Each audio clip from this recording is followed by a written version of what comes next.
And last time we spoke, were you moving house? Yeah, maybe I was. I've moved, or maybe it was actually into the studio. I'm not too sure. But yeah, I've moved house and moved into a studio over here as well, which is nice. So just been getting started on new songs, really. Next album, I guess.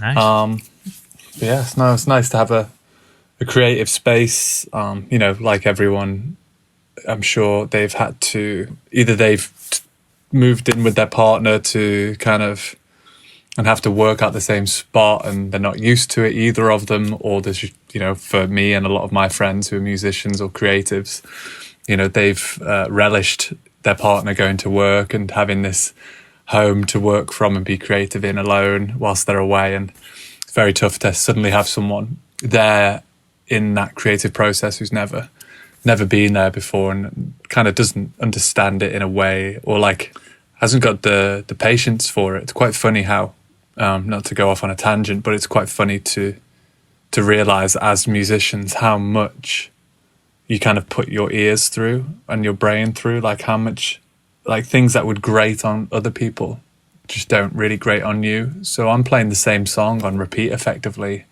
9 to 5, trying to write a song, I'm looping melodies, I'm playing the same parts and I'm like, I don't even think about it.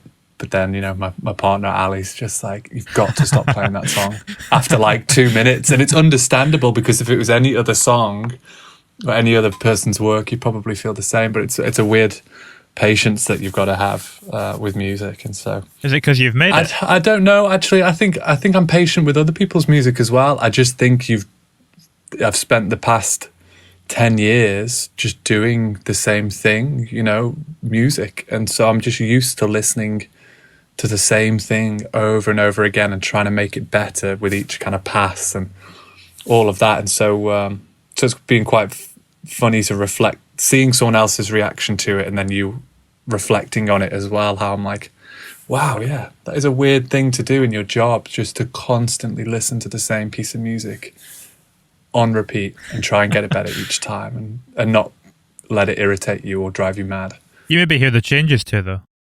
Like she's just hearing it as the same thing, but you're hearing all the little kind of minute like EQ alterations that you're making or whatever. Absolutely, but to someone else, it is just a grating melody. It's just like, even if she loves the song, it's like, oh, this song's great. But after like 5 listens in the space of like 10 minutes, it's like, you're going to stop playing that song now, kind of heard that a lot today. And you're like, well, I've actually got probably another week's worth of work on it. So get ready. Is that the usual kind of time frame? A week to kind of hammer out the initial draft of it? I mean, I can spend weeks, months on it.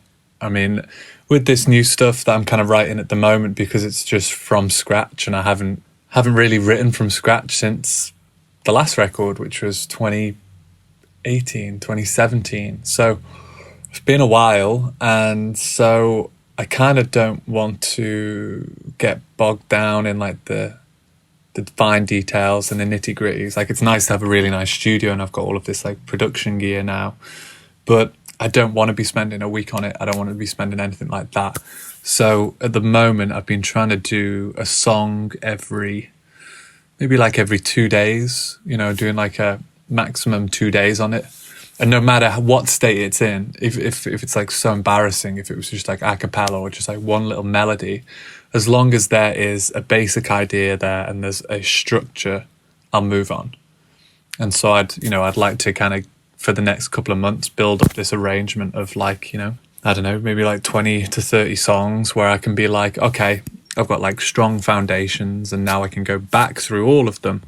And then maybe I'll spend like, 3 or 4 days on the kind of production, on the retracking of instruments or things like that. But at the moment, I'm just trying to like it's been so long since I've had that kind of creative flow that I'm trying to like not stifle it by me being my own kind of worst enemy, being a bit of a perfectionist. So it's just constantly moving. When did you move into the studio that you're in now? And end of February, not long ago at all. Okay, so very recent. Mm-hmm.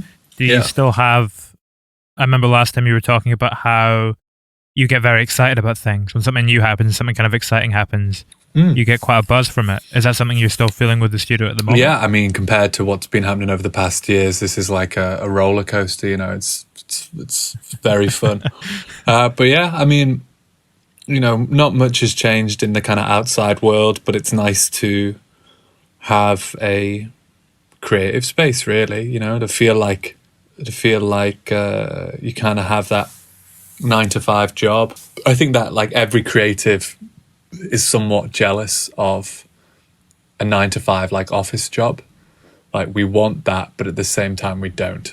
We still want to be creative, but you want to have this sense of like purpose.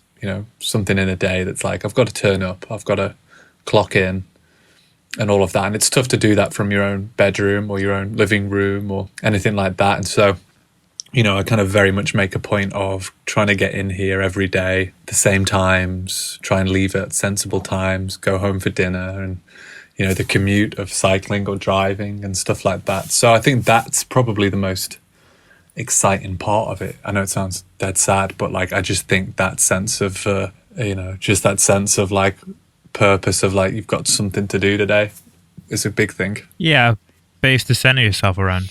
Yeah, absolutely. Like it's tough to. I think some people probably like strive in unpredictability, and they like kind of buzz off that kind of making things up as they go and like on their feet. Whereas I think I just need like the kind of basics there to work off. I just need like the space, the time, the feeling of needing to be there and all of that. So I like a little bit of stability to work from. It's interesting as well, because when you think about it in the context of the music that you've been putting out lately, place is such a big theme. Every song kind of feels like it's centered around a particular environment. Were they all written in different environments, or were you, like you say, working from the home? No, I mean, well, half and half, really. Like to an extent, they were written at a location. The experience happened at a very specific location. The story came from a very specific location. But at the end of the day, I still, took it home to like my bedroom and worked on it from there. But I still tried to keep the original location in mind. Like here, these songs will be again about place. They'll be about what's happening here in LA and America and stuff like that. And we've got this new EP coming out as well, and there's 3-4 very specific songs about locations and times, and so it will continue to be like that. But I kind of I need that kind of base to kind of bring all these ideas back to this one place. Everything flows through me and this place. Yeah, it's almost like putting a physical thing in place to create this cohesiveness. Mm-hmm. Yeah, absolutely. Are you familiar with the idea of the third place? No. So you've got the home, first place. Second place would be work. And the third place would be another place that you go to kind of get social interaction, somewhere that you interact with other people that you go on a regular basis. Used to be church, not so much now that religion is kind of going out the door a little bit in the Western world.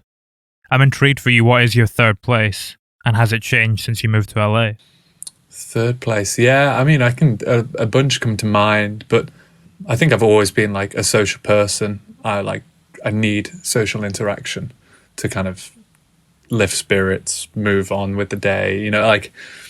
I'm not the kind of person who can just like see friends at a weekend. I need to try and see someone each day or every other day. And so I think with that comes a lot of locations. And, I think the tradition of the third place probably in the UK after church was the pub. And so, I think there's a few pubs come to mind back in Liverpool, but here was a bit of a change from that. I didn't have the comfort of a pub that I could just walk up to alone and know that at any kind of given time there'll be someone I know in there. The odds are that I'll bump into someone. So, whereas here, this is just a huge place and that just does not happen. And so the third place it's tough. There's so many. It's like every time it's different. You have to make a lot of arrangements. You have to plan ahead, and it's it's restaurants, it's bars, it's parks, it's beaches, it's all of that, which sounds exciting and it is nice. But I do crave that local I mean, local as in a pub, but also local as just that specific third place. I miss a bit of specificity, in a way. Don't know if that's a word, but Yeah. but yeah, I think I would like that, over here. But at the moment, it doesn't. But I think in a weird way, that probably helps me and who I am and what I do, because it probably keeps it more interesting, really. And there's probably more chance of experiences happening and encounters happening in these foreign new places, so it's probably better that I don't really have a specific kind of local or something. Just in terms of like more spontaneity and more unexpected things happening. Yeah, I think so. I think spontaneity is such a huge thing. Like, I can think back about so many previous ideas that have come before this last album. The majority of my songs came from stories on the road, and I think that is the kind of spontaneity that happens, things that happen in each city, in motels at the side of highways, or just dodgy places, cool places, all of the people you meet, people you love, fight, all the rest of it. So I think I haven't got that in my life at the moment, so I think the spontaneity probably does come from these new little places to socialize or meet people. Or spontaneity is probably a big thing. Do you feel something flick like creatively when you're, or like a switch flick creatively when you're actually in the moment itself? When the spontaneous thing happens, do you feel something kind of get triggered? Only since this last album, where I'd made a conscious decision to be better in the moment at thinking about these things. Like, this third album was something for me, a big point for me, where I was like, I need to focus on my lyrics. I need to focus on what these songs are about, these experiences that I'm having. I need to put myself out there, and I need to experience it, and I need to document it, as opposed to just rotting in a studio over production loops and it being about the production value and not the actual song. With the last album, all of these songs were very specific in what they were about. And there's a song like maybe Actor, for example, where it's just, I had this experience and I was with these kind of like awful people, and I was like, oh, fuck these people. Like, this is the LA that I don't want to be in, and all of that. And there was very much a switch. It might not have come exactly in that moment, but definitely in the kind of ride home in the Uber, where I was like, this is what I've been talking to myself about. This is where I need to now go home, pick up the guitar or lyric book or, pen to paper, and I need to flesh out what I'm feeling, what just happened, and all of that. And so since then, that's now the writing style, and I'm very happy about it. I enjoy it. And so if there's ever some feeling of just a kind of strong emotion, I definitely try and take note, either in my phone notes or pen and paper or whatever, and I try and kind of journaling more, Do you think songwriting makes you observant of things in life that other people maybe wouldn't be? Like, what might just been the kind of encounter you're describing there might just have been something that someone experiences in the moment and then writes off, but then you've kind of taken it home and completely honed in on it and unpacked that experience and what it means to you. Yeah, I mean, that's music. Yeah, it's just relatable experience. There's reasons why people love artists or love songs specifically, and it's just, at the end of the day, it's relatable. And so you try and find that experience, and you try and keep it not too specific. You try and keep that general theme of this is what it's about, but then you try and put your own kind of experience into it, the specific moments. So it's this weird kind of balance where you've got so for Actor, for example, it's the general overlying theme is kind of social anxiety or loneliness or, communication or anything like that. And so that's what you're generally trying to get across. But for you, for your own sanity, you need to let go of your own experience and voice it. And so you get your specifics in there. But yeah, so it's this weird kind of tug of war between the kind of specifics and the kind of overall themes.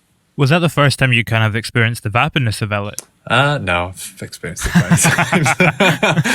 No, there's a lot of funny moments I've had in LA. I think that one just meant more because I had moved there. I've been lucky enough to tour the States for the past kind of like 8 years. And so I've been over here a lot, and I'd love it over here. But, you know, it's a different thing when you're just passing through to, you know, actually now the pressure was at that point that I was moving here. You know, I'd moved here, I'd left home, and I'd left all of my safety nets and social circles and all of that. And so there was a pressure on it. And so the disappointment of that kind of vapidness was even greater than I'd ever really experienced. And so, you know, because it meant so much more to me that it succeeded. When do you stop feeling like a tourist? When do you feel like a tourist when you first moved there? Yeah, definitely. Yeah, but I loved. I was reading David Byrne's Bicycle Diaries, and he was just like a guy who would take his foldaway bike on every single tour he played, you know, throughout his career, and he would just cycle, and he'd document it and write about it and diary about it. And I think, you know, there was this general idea that, you know, you stop feeling like a tourist when you could be dropped, you know, in a part of it and find your way home. Because obviously he was going back to cities that he played before and stuff, and he became more and more familiar with them. And then there was a point where he stopped feeling like a tourist, because, you know, I feel like confidently that I could be dropped in LA. You know, I could be kidnapped and thrown in the back of a van, and you know, you know, once the ransom fails to deliver, you know, they chuck me out, and you know, I feel confident that I could, you know where I am, east side, west side, and downtown, and all of that. And I made a big point of, well, I kind of had no choice but to cycle over here. I can't afford a car, and I don't really want a car. I love to cycle. And so I get to, you know, see all the street names. I get to kind of experience all of that in a bit more of a kind of physical way. And so, yeah, I think that was the point. I think it probably took me about a year to really kind of get my bearings, really. You're very present when you cycle too. Like if you go for a walk, you're kind of in the moment, but your mind's allowed to wander because there's not as much of a sense of danger. Whereas when you're cycling, if you switch off for a minute, a car could come out of nowhere, and like you're very, especially in LA traffic as well. Yeah. So yeah, and probably even more aware of it because I didn't have insurance as well. So I think I was very aware of where I was, the roads and the homes, and I think it was quite strange to some people that I was cycling everywhere, you know. But you know, no matter the distance, it's an experience, and you properly get to see a city. You know, I've always lived in a very, to be honest, like gentrified area. That's not a fair representation of what the city is.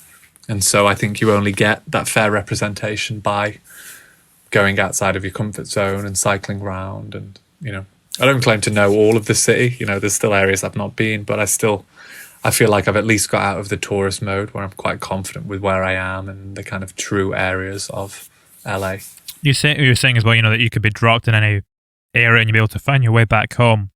Is that partly as well because all the different kind of sides of LA are quite distinct and different? You're kind of east, west, north, south? Yeah, definitely. You start to realize there are certain identifiable points by each area. Yeah, for sure. You know, whether it's architecture or kind of the hills, the kind of nature around it, or just, you know, there is, you know, the poorer areas, and you know, especially with the homelessness crisis as well. There's, you know, you can usually kind of tell where you are with that kind of stuff. And so you used to be up in Echo Park, didn't you? Is it not quite kind of bad up there? Well, yeah, actually, there was protests this morning because they were trying to clear the park, and yeah, really sad. I mean, that's always been a tough area, a beautiful area, but yeah, it's always had its you know, it's kind of homeless communities around it. But I mean, with COVID, it seemed to just kind of explode around there, and you know, it's where they all kind of centered, but like in quite a beautiful way, because, you know, I think they were absolutely right to do so. It's the only space in LA. There's not much space, so you have to take what you can get, and you know, it's at least, you know, charities and groups could access them all in one go in such like a tough time. And so yeah, the protests this morning because the city just wanted to kind of kick them out now that everything's improving. And so it's a bit of a shit show, really. It's weird to go from. I remember before I moved to LA, and I think my mum and dad were with me in Liverpool, and we were walking up one of Liverpool's main streets, and we maybe saw like 3 homeless people on the streets. I think me and my dad were saying like, wow, it's like just, a few more, like, it's kind of growing here. And like, I never would have, nothing kind of prepared me for going from like 3 or 4 people on a street in Liverpool to, tens of thousands here. It's like mind blowing, and it's like sad, sad as fuck. And it's so tough to wrap your head around, and like tens of thousands. Yeah. Like when you think about that number, yeah. Yeah, and I mean, I think it only gets worse, the more north you go with San Francisco and places like that. So that's been like an eye-opening experience over here, seeing that with your own eyes. And it's important that's basically coming around to what we were talking about. It's important to see those things. And I feel like, it's bad in Echo Park, but fucking hell, it's bad in downtown, in Skid Row, in South Central. And so you're only going to get to see that and wrap your head around it if you get out there. And, I think cycling has been a big thing for going to see those places and see what's happening there, and to kind of educate myself further on what's happening, Do you ever become accustomed to it, or is it still something that kind of shocks you on a daily basis? Still shocks me. Yeah, for sure. Yeah, it's kind of sad. But yeah, I mean, everyone needs to be made aware of it. Can you see it changing? I don't know. See, this is the thing, and so many friends, conversations with friends about how do you like fix this? They've been let down so badly, and like part of you thinks it's like past this point of no return, but then at the same time, I think that's not true for anything. And it's just got to be this major shift of focus. You see, it's tough because you see the kind of figures of how much it would cost to make a huge change in these things, and it's a drop in the water compared to what certain figures make, but money wise, or what the American government spend on military and all of this stuff. It's priorities, and it's It's that whole kind of 30 billion would solve world hunger thing, wouldn't it? Yeah, I'm pretty sure that's the stat. Yeah, crazy.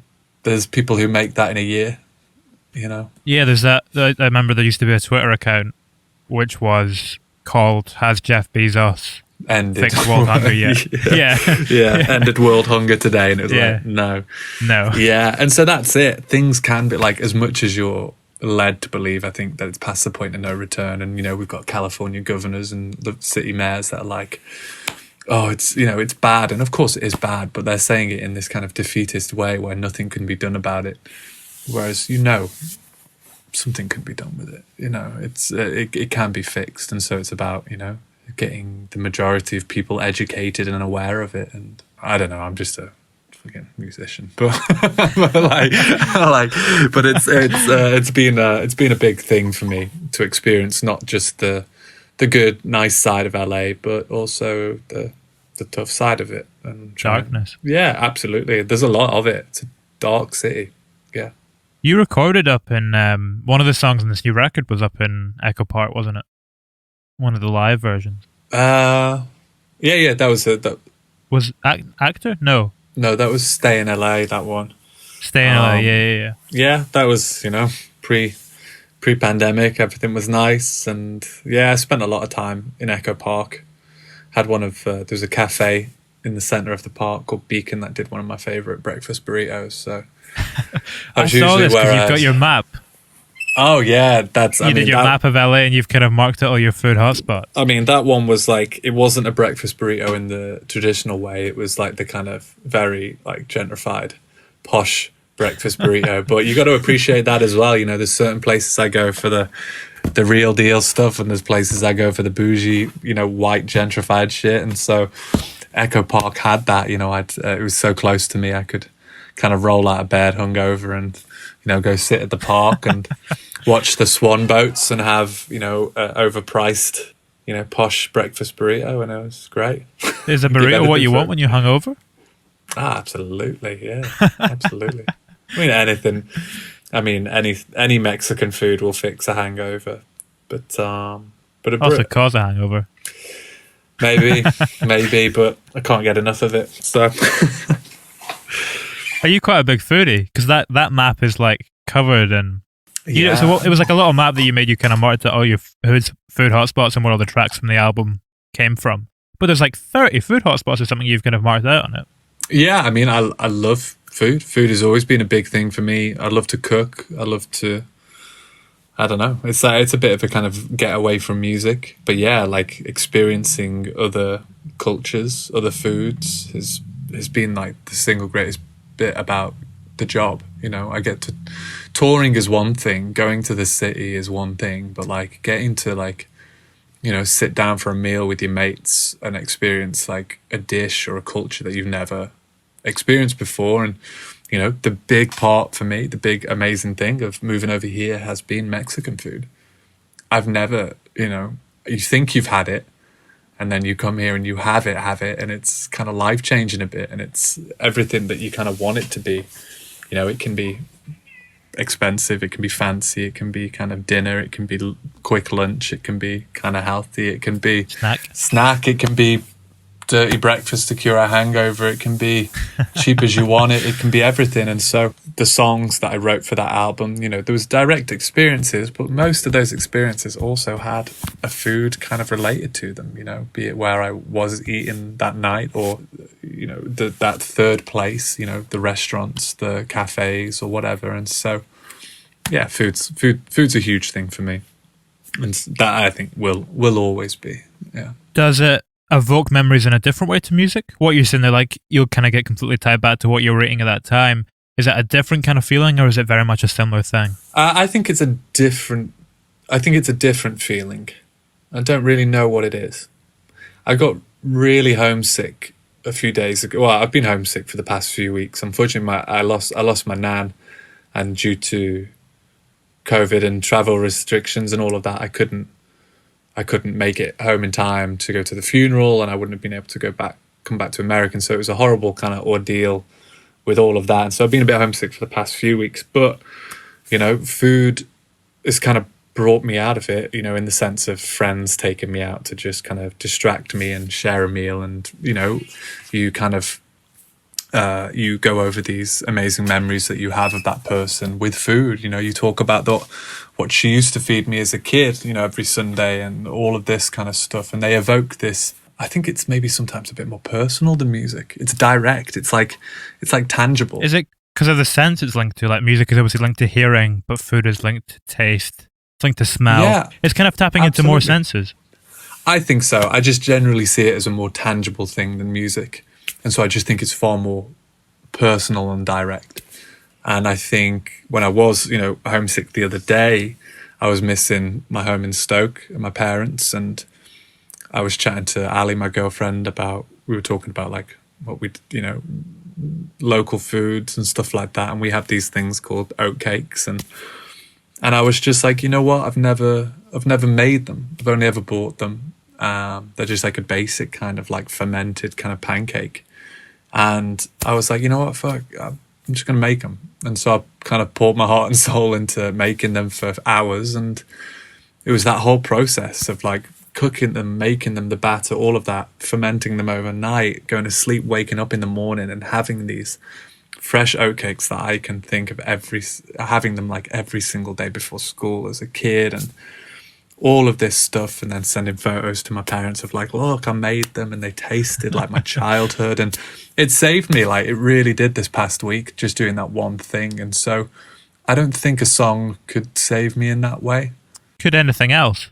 Out with music and out with food, are there other things that you can kind of turn to at that time? Apart from physical presence, I don't think so. You know, like actually being with someone, the activities of being someone. But I think I think food's probably the most personal of all kind of creative areas, like music and art. And I can't really think of anything else that would do it like food does. Yeah, I don't know. I weirdly have that image of Ratatouille. You've seen the film Ratatouille? Oh, yeah. Of course. But like, you know, it's that ending of like, you know, that flash, you know, that taste of the ratatouille and then going back, and I just feel like I experience that far more with food than I ever have with music. What's the closest you've gotten with music, do you think? I mean, music I've always seen as more of it's like, for me, it's therapy. It's a way of like letting out something. And so I think that's different to food, because I think food is more of like a memory based, of like a experience, the cooking, the eating, and, you know, remembering. Whereas I think actually music in a way is kind of forgetting. It's a way of kind of like getting something off your chest, of kind of letting go of an experience or an emotion. Yeah, I get what you're saying there, you know, that music is letting something out, food is very much taking something in. Mm-hmm. But then if you have, we were speaking about the idea of the third place earlier, say your third place is a music venue. Is that kind of more so taking something in? When it's like an actual kind of tangible experience like that? Maybe, but I think, and this is, you know, up for debate, but I think that no musician will ever understand what it's like to be like a true fan of something. And so I can't say that would ever happen to me, because I don't think it will. Because I think that I'm too far down the road of being a musician and my own music and judging things in a way that I could never be a fan. Like, sometimes I think about like fandom, and it like blows my mind how someone could be, you know, be such like so into this artist. And my girlfriend Ali, she's not a musician, and so she has, you know, she has this fandom over certain artists and stuff like that, and I see it and I love it, but I don't think I could ever share the same. I mean, I have favorite artists, I have inspirations, I have influences. Do I share that same fandom? Not at all. It's strange. I think, I don't know why. I don't know where that line's drawn, but yeah, I think I can only ever be a creator, not really a taker of it. I'll enjoy music, of course. I'll listen to music, but yeah, I couldn't be a fan. Have you always felt that way? Like, do you very much feel like there are people in the world who are creators and make stuff, and then people who are consumers and take stuff in, and it's only the consumers that can really have the ultimate fandom? I think so. Yeah. Not really thought about it too much before, but I think now, how you've just put it, I think so. I think there's like a difference between a creator who consumes and just a consumer. Yeah. That I will never fully experience. I don't think I will. I don't think I have, and I don't think I will. At what point do you feel like you realized that you were a creator and that you needed to make stuff to be fulfilled? I mean, for the most part of my life as a kid, I was very heavily in sports. That was like my career at one point and what I wanted to do. And I think it might not be creating in the sense of like writing a song or building something, but I think you create in sports, you kind of create opportunities for yourself, and you create teamwork, and you create these kind of like moments of bonding with people. And so I think I've always been a kind of like team player, collaborator, wanting to do something physical. And when that obviously came to an abrupt stop, you know, I had other things in my life, and I was studying like product design at school, and I enjoyed working with wood, albeit very badly, you know, but, you know, enjoyed making terrible coffee tables and stuff like that. And then it kind of moved into, you know, physically, you know, playing a guitar and a keyboard and making something a bit, you know, not as physical, but like, you know, a song more emotional. And so I think I've always kind of had that, for most of my life, I'd say. Yeah, it sounds like you had that urge to kind of design, like what you're saying about making the coffee table, which is a little bit different to, is the songwriting itself then almost like expressing yourself and letting something out, and then the designing part comes in after, when you're kind of looking at it from a production sense and kind of sculpting it a little bit more? Yeah, I think so. I mean, I think of like building a melody or building a harmony in the same sense as I would build a table. It's all got like layers, and it all has to fit together in a very kind of specific way. You know, if you want it to be structurally sound, you know, you know, the tuning and the harmonies and the intervals and all of that. So I think I do think of it in the same sense as building something physical. Yeah, it brings up, you know, where we're speaking about how each song is a very distinct story earlier on, how it's linked to a specific place and a specific experience. Mm-hmm. When it comes to looking at the designing of it in the context of that, Do you almost let the kind of story run for as long as it needs to, and then you kind of look at it and try and sculpt it, like lyrically? Or how does that process kind of function, where you condense that story into like a kind of pop song format, if you know what I mean? Yeah, I mean, in terms of that format, I think it's, we were talking about that balance between specific and kind of overall themes. And I think that comes structurally in a song of, I would say, or at least my method would be, that a verse is for the specifics and the chorus is for the overall themes.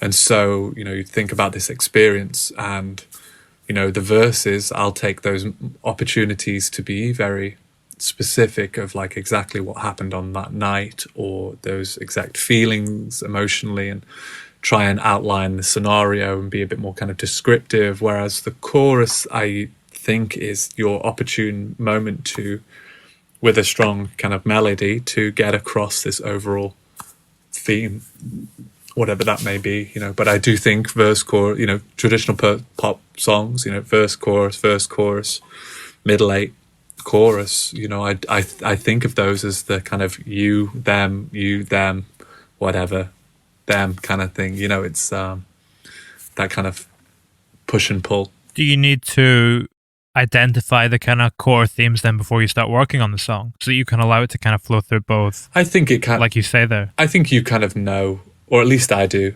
whenever I'm like approaching a song, like these demos that I've been writing over the past month, I haven't put vocals or lyrics on them or anything, but I know in my head, I know what each one will probably have as the overall theme or the story that I've got in mind that I want to go to. And so I don't need to put lyrics on them now. I don't need to go specifically into writing verses and choruses or melodies and stuff like that. I just need to have this loose idea of what they're going to be about. And I know that that will be the overall theme. And I'll kind of relive those stories as and when I come to write the lyrics. So you'll complete the entire soundscape before you put the lyrics on top? Yeah, not even complete the soundscape. Just kind of reserve a spot. It sounds weird, but just reserve a spot in my head for knowing that I've got something down and what it can be about. It's like a lot of these songs, I usually spend my mornings going through my voice memos on my iPhone, because that's where I'll often mumble melodies or anything like that. And sometimes, I'll go through them and I'll label, so none of the songs have got even names. They're like new recording 13 and all of that stuff. And it's not, I don't even have to go down the production value. I don't have to do anything. I just need to know that itch has been kind of itched. There was something on here, there was something on this phone that got me excited, that got me kind of feeling creative. And, now I need to just make sure that sees the light of day. And so I'll put it down on my computer and I'll reserve that spot, and I'll come back around to it. And that's what it's about. It's just, kind of creating these moments or quick ideas, fleshing them out a little bit, and then not putting too much pressure on them, getting everything out that you want to get out, and then coming back around with a kind of finer comb to really kind of hone in on what it was and why it felt good to you. One of the things you do on this last record as well is you kind of have this like sonic tension. It's maybe a little bit of a pretentious way to describe it. where you have like the acoustic side to it, mm-hmm. and you also have the electronic. Like you quite often have like electronic drum beats, mm-hmm. kind of the acoustic guitar, and they're kind of going nicely against each other. Is that something you identify quite early on? Because it kind of carries throughout all of the songs. I'm wondering at what point do you kind of pick out these threads that kind of connect them all together? To a degree, yes. To a degree, that's thought of.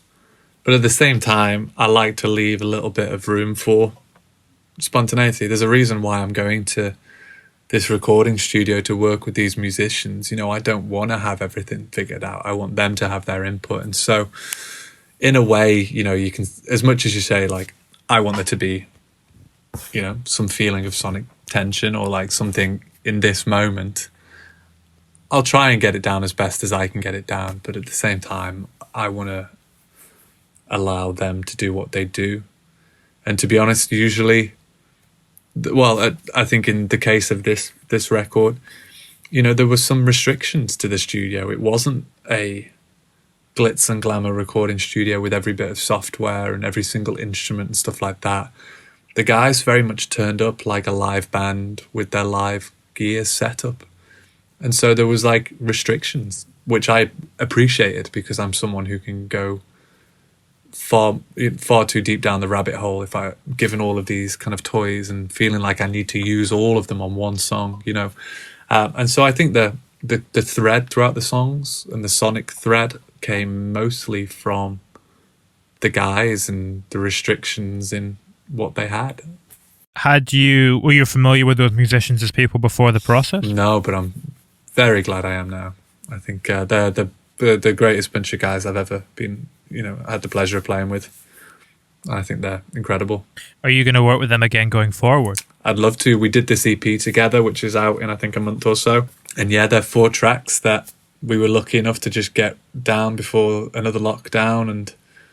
And yeah, I'm thrilled with them. And it was even funner to go back and play those tracks with them. You know, I kind of wrote those after the album, after working with those guys. And I found myself writing the song that I wanted to write, but I definitely had been influenced by them. There was like certain elements that I'm like, I know Cameron's going to love playing this song, or I know that Alan's going to really kill this part, or like he'll kind of flourish in this moment. And so it's cool to have those feelings, because often enough, you know, it's a bit lonely being a songwriter. You know, I work on my own, and I just satisfy me with these parts, and there's only so much I can do on a guitar, there's only much I can do on a keyboard. And so to be surprised like that, to get to work with like world-class players is, you know, it's just buzz. It's interesting that you bring up that idea that you were kind of in your mind when you were writing them and you were thinking of them. So I was going to ask, is the spontaneity different the second time around when you're more accustomed to them as people? They're the type of guys that I think will always surprise me. I think they're at a level where they, I think, are some of the greatest session musicians going, and you know, they are kind of big fish in a small pond. You know, they chose to stay in Richmond, but I think, you know, if they were in a big city, they would be up there with the best of them, you know. And so I think I will continue to be surprised by all of those guys, which is great. And I try not to think too much about it as well. Like I don't put too much pressure on like going there to be surprised or anything like that. I just try and keep a kind of cool head, and then whatever happens. We were kind of speaking about the tension on the Grand Plan record itself there as well, with the acoustic and electronic. You kind of have a similar tension on this new live LP with the full band performances and the solo performances. You have this juxtaposition there. Are you able to perform these songs solo, you know, acoustically in a way which you perhaps wouldn't have been able to do as effectively with some of your previous work? Yeah, I mean, the big thing about this whole move to America, the whole Grand Plan album, it was all born from the fact that I felt that I couldn't play my own songs alone. I'd become so dependent on the band, on the production, on the writing style that I had at the time, that I was kind of like set myself up to lose, really. I wanted to go on tour alone. I wanted to like do all of that stuff, but the songs could not be the songs without the production, without the band members, without all of that, because when you just strip them back, they were shit. Like, you know, some of my songs, as much as I love them, I love some of my songs, but oh my God, you take away, you know, that's the sign of a good song. The sign of a good song is that you can take all of the layers out of it. You can take all the production off of it, and you can just sit down on one instrument, you can play it, and it's still a great song. Now, for me, majority of my songs, they're not. Like there are a couple of big songs where I'm like, yeah, they're still good songs to play alone. But man, I couldn't put together a 30-minute set. And I'm like, how am I not able? I call myself like a professional musician, a solo artist, a songwriter. How can I call myself that when I can't even put together like a 25-minute set, and I've got like 3 albums out, you know, worth of material? And so it was kind of embarrassing, to be honest. I had a moment of embarrassment. This is pre-Grand Plan, though. Yeah, pre-Grand Plan. So when you say 3 albums, you're talking about like EPs and stuff as well. EPs and bonus tracks and all of that kind of stuff. And so, yeah, I was like embarrassed. I had a very literal moment where I was embarrassed on stage, where a friend had asked me to do a 25-minute set on my own, and I could barely get through it. It was embarrassing. And so I moved to LA to concentrate on me, to like be kind of reunited with the influences that I love, like James Taylor and Carole King and Joni Mitchell and all those Laurel Canyon people, all of that, to like try and just get better at playing alone. And so all of these songs, all of the demos that didn't even make the album for Grand Plan, but all the tracks that are on there, all of them are able to be played solo, because that was the big thing for me. It was like, cool, taking it to Space Bomb, these guys kind of rock out on them, amazing. But at the same time, I got to be able to stand in Echo Park in first thing in the morning and play them and feel get in the back of a taxi, and I've got to feel confident about it, and they've got to come across well, and I think they do. I hope they do. But like for me, I feel satisfied because I'm like, for the first time in my career, after like 10 years, I feel like I could do a decent 30-minute gig on my own, which is so weird to say out loud, but it's the truth. And I can't wait, once all of this is over, to go out on the road alone and like have some kind of life, building experiences on my own and feel confident and all of that. And so yeah, that was that album exactly for that reason. Did the moment of satisfaction in success and realizing that you had achieved that come when you were recording some of these live performances? Oh yeah, for sure. Yeah, the Wild Honey Pie ones especially, because they were very much solo. Once we identified the tracks that we wanted to use for Grand Plan, I did actually go back over them and record stripped down versions of them, just to kind of be sure, for my own kind of like sanity's sake, that I wasn't building on top of foundations that were rocky, that weren't good. And so, yeah, I had a bit of a feeling of like, I can play these alone. But yeah, the Wild Honey Pie ones, because they were very much solo. And then we also did two gigs over here in LA, the Moroccan Lounge, where that was, like a 40-minute gig solo. And it felt good. Felt fucking nervous, but it felt incredible to be like, now I feel I can call myself a solo artist. And like, it's taken 10 years to get there, like, but yeah. I wanted to wrap us up on a question I asked you last time, because so the record had just come out when we spoke last time, and I asked, after this kind of period of intense change, moving 5,000 miles away, with where you are in your life after such a period of intense change, what's most important to you as both a creative and as a person, and then how does that impact your music? Last time you said you felt like that was something that you were in the process of transitioning toward and that you were still hunting for. Have you got into a place now where you're aware of what that is? I mean, all that kind of matters at the moment is, off the back of being away from my family for the longest I've ever been without. I think the longest I'd ever not seen my family was maybe like 5 months, and now it's been a year and 6 months.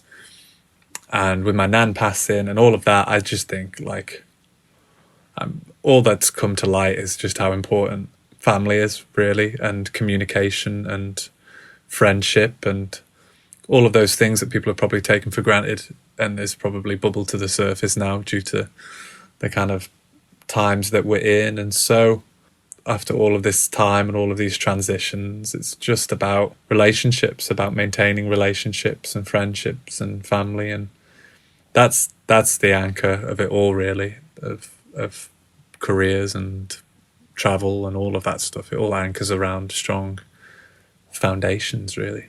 When COVID first started off, a lot of people, or not even when it started off, the whole way through, people have spoken about how they've lost a lot of these connections and they've lost touch with people. Was the fact that you went through this kind of realization and unpacked all this in an album after you moved about a year before this, did that enable you to kind of preserve connections when it came and not make the same mistakes that other people did? Yeah, I think so. It's kind of, funny way of putting it. I hadn't thought about that, but now that you say it, I do think that I'd lost people when I'd moved here.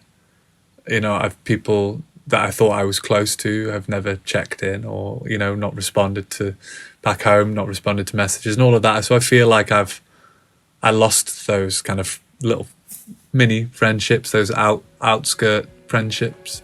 And so so it's definitely, when the pandemic hit, I've kept those around me, like, very close. Yeah.